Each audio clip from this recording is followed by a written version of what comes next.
Hello, Facebook community, and a happy Thursday to you all. I wanted to say hello and see how everyone's doing this week, and then I also wanted to talk a little bit about an experience or a realization that I remembered this week. So yesterday I was talking with another coach, and as we were talking, we were really getting into the ways that within a family system, there are many, many needs, right? That every single member has their own unique needs. Every single member has their own ways of communicating, but that we are also highly impacted by the needs and the patterns and the thoughts of the other members within our family system. And so in many cases, it might be a challenge in a family might initiate with a parent going through a difficult life change or losing her job or just struggling for happiness, dealing with some depression. And the ways that that manifests is in the family is that the child picks up on that, and that the child might take on some of those same patterns of thinking, or they might even feel some sort of guilt, or they might want to take over some of the responsibility and step up for their parent. And then vice versa. If the child is going through a lot at school, they're feeling a lot of social pressure, they're really struggling with the demands of the academic life, and it's becoming overwhelming for them, that might create a disconnect between them and the parent, right? The parent might be at a loss for how to help them. And then again, that can create the overwhelm for the parent.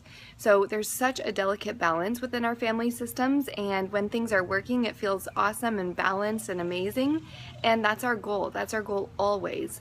But it's certainly natural and normal for us to be in these times when something is out of balance, and then it's really important for us to understand the ways that our own behaviors, thoughts, and actions are impacting the other people in our family system, not to put pressure on us, but to be realistic in understanding that it does have an impact. So it's important then that each person in the family system develops and finds their resources and finds their outlets. So sometimes that's of course having great friends to turn to. That's turning to one another within the family. That sometimes also means turning outside and looking for people who can be mentors and can be coaches and can be therapists to guide us along this path, because many times within the family we do have this emotional history with one another, and if we're operating in the same patterns, right, if the child is in overwhelm and the parent is in overwhelm, tapping into that with one another, tapping into that resource with one another might not be possible in the moment. It might be something that requires some outside support and outside tools before that can be reestablished and that equilibrium can be regained.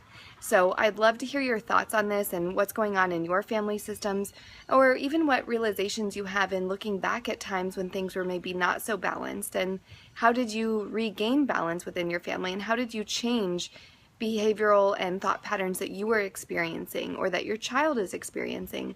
So how did you make those changes? How did that come about? And I'd just love to hear your experiences about this. So comment below or send me a private message, and I'd like to just continue this dialogue about the ways that our family systems are so complex and interconnected.